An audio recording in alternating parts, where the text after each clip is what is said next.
Toujours est-il que je vous montre du coup mon super sac, je vous le disais, étanche. Hein, vous voyez, c'est vraiment les gros sacs, pas du tout légers, pas du tout optimisés, mais que vous pouvez passer dans les ronces et vous savez qu'il ne va pas se passer grand chose.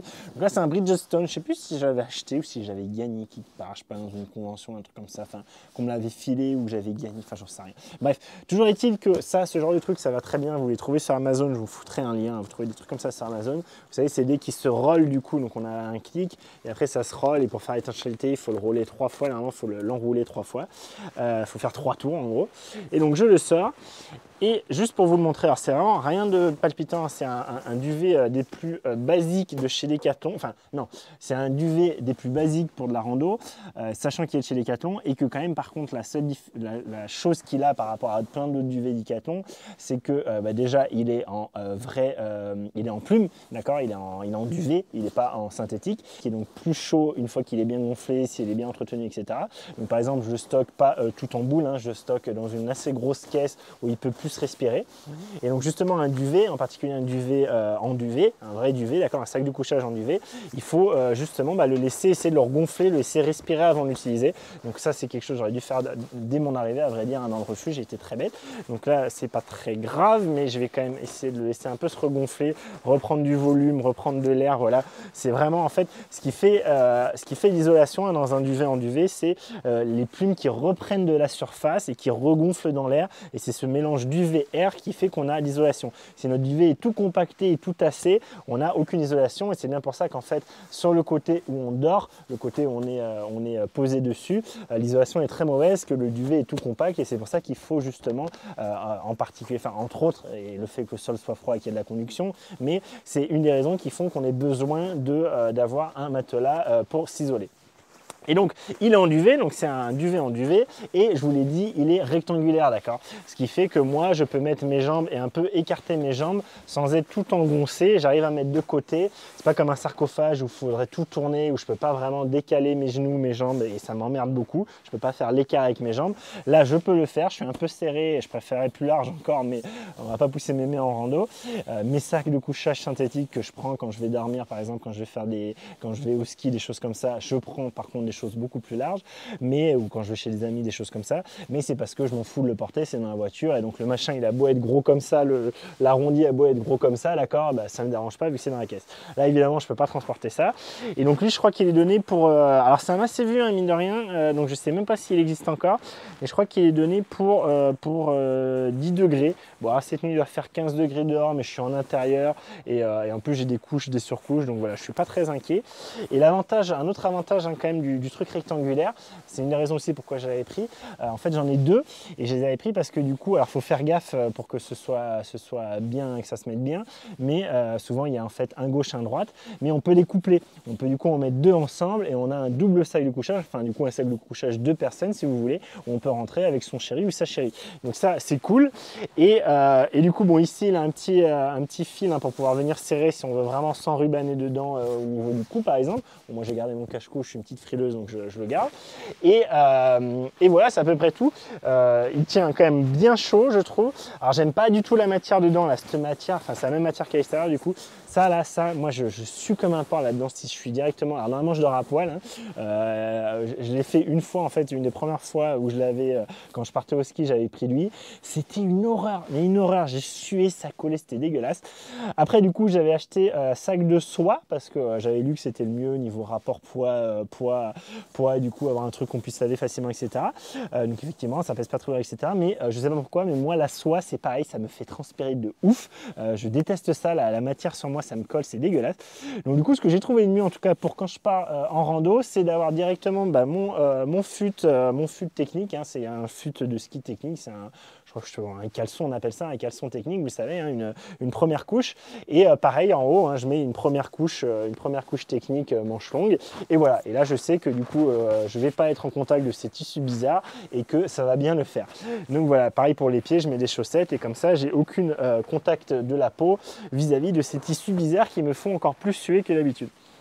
Donc vous voyez que du coup la largeur elle est parfaite, hein. La largeur c'est vraiment grosso modo pratiquement pile poil la même, elle a un peu plus, j'ai un peu plus de largeur sur le sac de couchage que sur le matelas, mais c'est très comparable.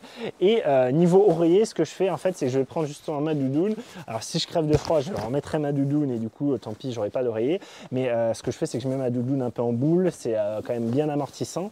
Sur ma Quicksilver carrément elle peut se mettre directement en oreiller, elle a un système pour la retourner en fait, la fermer en forme un peu de U, et du coup ça fait vraiment un truc qu'on peut mettre derrière la tête quand on est en avion ou carrément en oreiller pour dormir. Moi c'est le plus confortable que j'ai, je l'adore, mais je vous ai dit il prend du volume, il prend de la place et franchement c'était overkill pour ce que je faisais là. Si par contre je vais en vraie montagne, là je prendrais ça, mais bon là c'était pas le cas, donc je vais essayer, c'est la première fois que je vais essayer lui comme oreiller, et voilà quoi, voilà pour ça. Et juste dernier truc, c'est du coup je vous disais le cache-cou, hein, le cache-cou équivalent bœuf. Alors ceux qui du coup sont pas du tout rando, etc. Si vous ne savez pas ce que c'est en fait, alors c'est principalement, en tout cas pour moi, c'est principalement un cache-cou, c'est-à-dire pouvoir venir typiquement le mettre comme ça, mais même juste là, hein, ça vous fait du coup un tour de cou qui vous tient bien chaud. Parce que mine de rien, c'est quand même assez long et du coup ça fait plusieurs épaisseurs en faisant des plis et ça tient vraiment chaud. Et moi qui suis une petite frilette de la gorge qui est très vite mal à la gorge, bah, c'est très très bon. Et je vous ai dit, la matière sèche hyper vite. Déjà, elle ne me fait pas spécialement transpirer du tout. Elle sèche ultra vite, c'est vraiment super agréable. Et donc, les bœufs, en fait, il y a plus d'utilité que ça. C'est pas juste un cache-cou. Du coup, ça peut être un cache-cou qui va remonter beaucoup plus, de façon un peu cagoule. Hein, si par exemple, il y a de la neige ou du vent est très fort et qu'il fait très froid.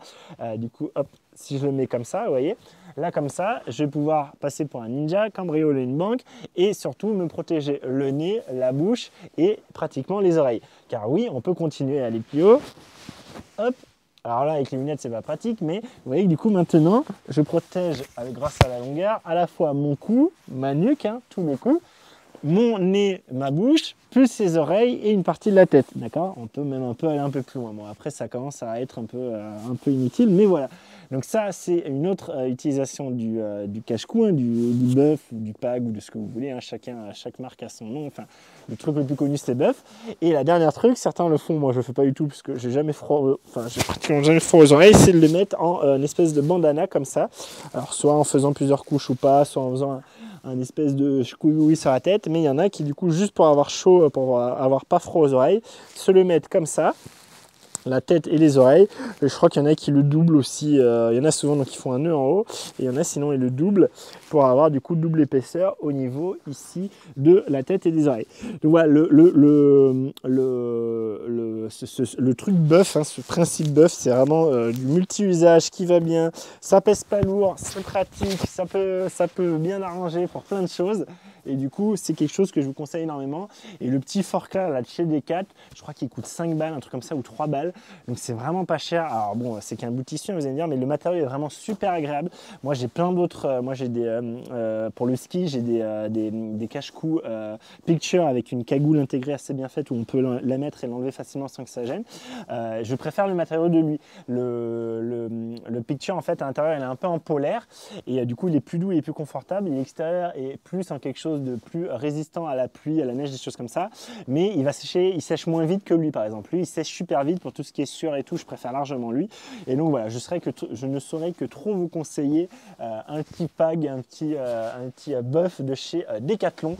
Je pense que c'est un investissement serein pour l'avenir, pour si vous comptez faire de la randonnée, parce que dès que la nuit tombe, dès qu'il commence à faire du vent, etc., on peut très vite avoir froid à la tête, à la gorge, aux oreilles, tout ça. Donc voilà, je crois que j'ai à peu près fait le tour. Évidemment, la doudoune, hein, c'est un classique, hein, un truc qu'on peut compacter, donc c'est le même principe, on le laisse surgonfler pour qu'il prenne de la chaleur.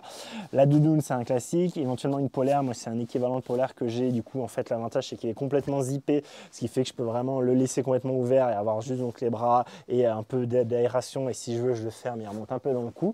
Et sinon, t-shirt manche longue, moi, pour dormir, bon ça pourrait être s'enlever, mais je me dis que ça me fait une autre couche au cas où. Si vraiment il fait froid à un moment, bah, je peux avoir le t-shirt manche courte que je mets d'habitude, plus le t-shirt manche longue par-dessus, plus le petit gilet dont je vous ai parlé, la petite espèce de polaire technique. 5, plus encore dessus la doudoune. Donc autant vous dire, plus si vraiment il y a beaucoup de vent et que c'est la merde, je mets la pèlerine encore par-dessus tout. Et donc tout ça, ça prend pas beaucoup de place, ça pèse pas énormément et ça permet quand même d'avoir un confort, une chaleur assez importante. Donc voilà, pensez à tout ça, partez pas à poil. Si vous partez un peu en randonnée et que vous comptez bivouaquer, il faut pas non plus faire n'importe quoi, il faut quand même faut pas vous mettre en danger bêtement. Moi, il me reste à vous dire merci d'avoir regardé cette vidéo. Je me rends compte que là, c'était peut-être pas la meilleure idée d'être penché comme ça avec le Rode Wireless Go. J'espère que le son n'a pas été trop pourri. Si c'est le cas, je suis vraiment désolé, mais c'est toujours un peu compliqué dans ce genre de situation. Ça sera l'occasion de voir ce que ça donne. Du coup, voilà, merci d'avoir regardé. Si cette vidéo vous a plu, si vous avez appris des trucs, n'hésitez pas à la liker, la partager. Si vous voulez me conseiller des choses, peut-être si vous avez vu des trucs, vous vous dites ah mais moi j'ai trouvé un truc bien mieux que ce qu'il a, que moi je l'avais avant peut-être, et maintenant j'ai un truc qui est bien mieux. Peut-être un sac de couchage. J'aimerais bien un sac de couchage plus chaud, qui aille plus bas que 10 degrés, qui soit plus peut-être léger, mais qui garde toujours quelque chose en forme rectangulaire. Voilà, si ça, vous avez des idées, etc., n'hésitez pas à me dire. N'hésitez pas à me dire en commentaire si vous trouvez que j'ai dit de la merde sur un truc, c'est tout à fait possible. Je ne suis pas du tout un expert en randonnée, en bivouac et compagnie, hein, j'en fais très rarement, mais j'aime bien ça quand je peux en faire et quand j'ai un peu le temps, et là c'était le cas. Donc voilà, donc n'hésitez pas en commentaire, et moi je vous donne rendez-vous donc demain, donc ça sera dans la prochaine vidéo.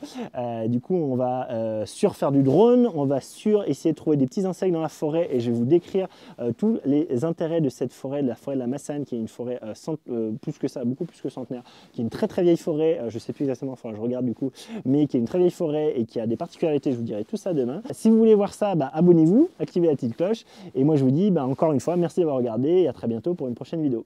Allez, portez-vous bien, faites des photos, faites des vidéos, faites-vous plaisir, allez dehors, prenez une bolée d'air, tout ça. Allez, salut.